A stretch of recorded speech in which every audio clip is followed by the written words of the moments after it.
I believe I have their support because I am an uncompromising Protestant, pledged to uphold the principles of the great Protestant Reformation.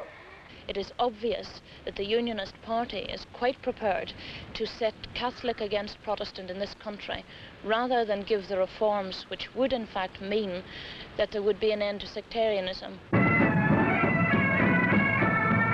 Catholics march in one direction, Protestants, accompanied by the blare of martial music, march in the other.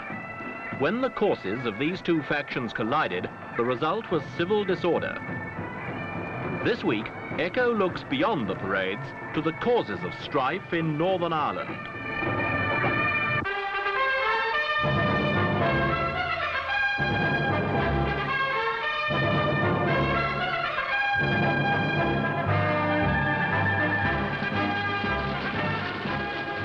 Violence like this hit Northern Ireland in 1969 after years of simmering bitterness between the Catholic minority and the ruling Protestant regime.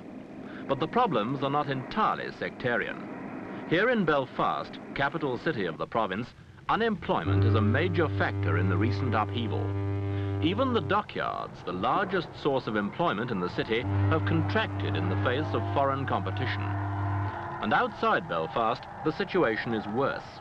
In some areas, the unemployment rate runs as high as 20% of the working population. Apart from the dockyards, there is little other heavy industry.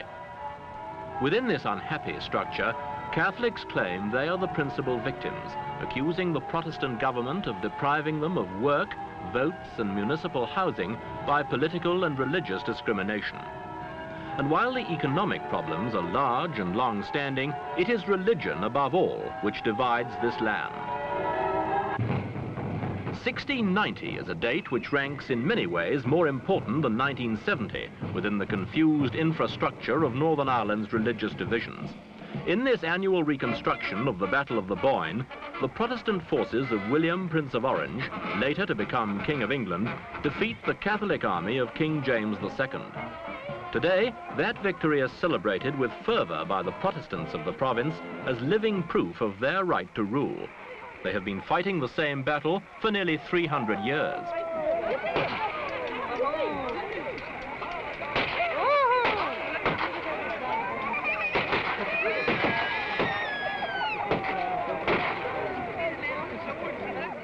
The Catholic flag is shot to ribbons, while the Union Jack, symbol of Northern Ireland's union with England, flies everywhere as Protestants prepare for the great Orange Day parades commemorating the Boyne victory.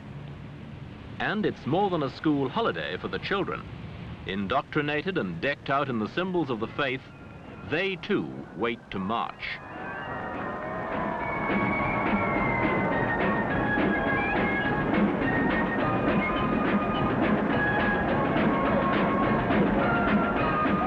The bands and the banners of the Protestant Orange Lodges wind in day-long procession through the streets of all Northern Ireland cities on Orange Day, and Catholics remain out of sight. For years, these parades were harmless enough. But in the heightened political tension of recent times, Catholics increasingly saw them as an affront, a flaunting of Orange Lodges as an organized arm of the Unionist Party government. Catholic opposition and demands for equality began to grow.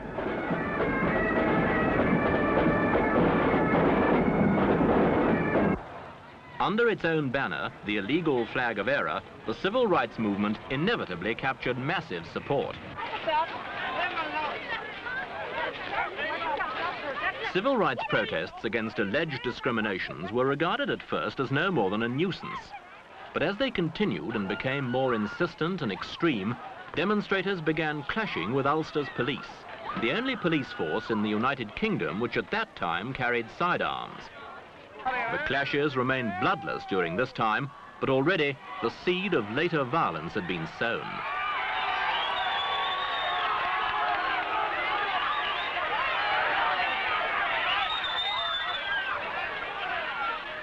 Demonstrations broke out like a rash across the face of Northern Ireland. In an attempt to maintain law and order on the streets, the Ulster government reinforced its police force by calling up special reserves, known as B Specials, and Protestant to a man. Catholics reacted violently and the situation worsened. Civil rights degenerated into battles of the crudest kind in Belfast, Londonderry and other towns. In the sway of battle, Catholics and police slugged it out, each accusing the other of throwing the first stone in an unedifying succession of street fights.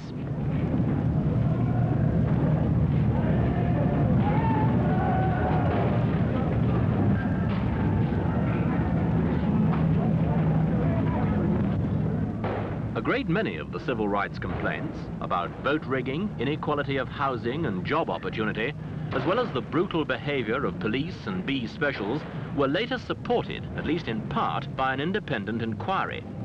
But the real issues became obscured. The battle engulfed Catholic areas in Belfast and Londonderry, and as the fighting grew more bloody, petrol bombs ominously replaced stones as the main weapons.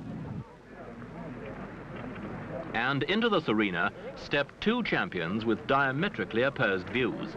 Bernadette Devlin, aged 21, a civil rights campaigner and Catholic, became the darling of the movement. Within a year, she became Britain's youngest Member of Parliament. On the other side, the Reverend Ian Paisley thundered anti-Catholic rhetoric to such good effect that he too became a British Member of Parliament.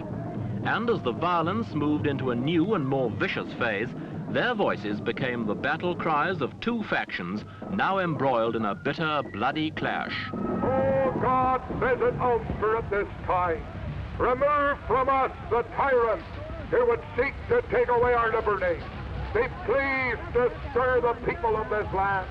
And, oh, God, in wrath, remember mercy, and for thy Son's sake, give us great victory. If I thought it would bring justice to the people of this country, I would be quite prepared to give my life. The only thing is that in the present situation, because the Unionist Party is not prepared to do anything, quite a few of us may give our lives for nothing. But as always, when politicians speak of victory and the laying down of life, it was the ordinary people who suffered the privations and the loss.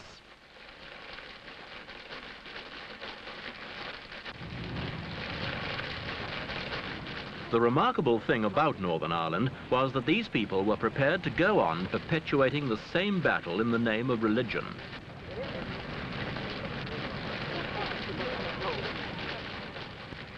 Whatever political motives actuated the Ulster government and the civil rights leaders, the fight became basically between men, women and children of the Catholic faith against men, women and children of the Protestant persuasion. In 1969, when it became clear that the Ulster police could no longer contain the violence, the British government stepped in. Troops were sent in force to the province to restore order.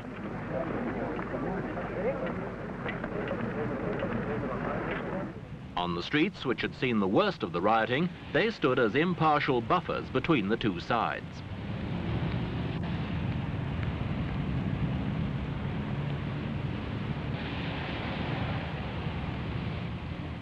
With a nightly curfew, the troops imposed a temporary peace.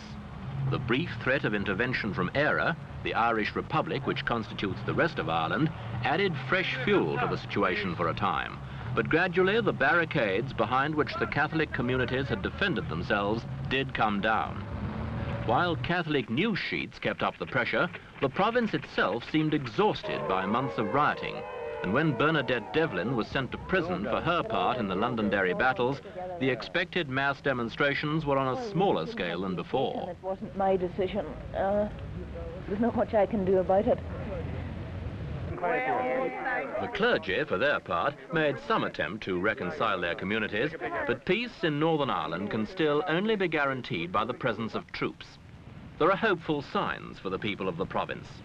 Faced with the justifiable claims of the Catholic minority, the Ulster government is committed to reform, including the introduction of universal suffrage and equality in housing and employment, regardless of religion. Furthermore, the B specials, so feared by Catholics, have been disbanded and the police disarmed. It appears that Northern Ireland's suffering has achieved something. It remains to be seen whether all the reforms will be adequately implemented, and if the Catholic minority will be satisfied. If so, peace may reign permanently here. If not, then the curse of bigotry and its own history may yet again convulse this land and its oddly devout people.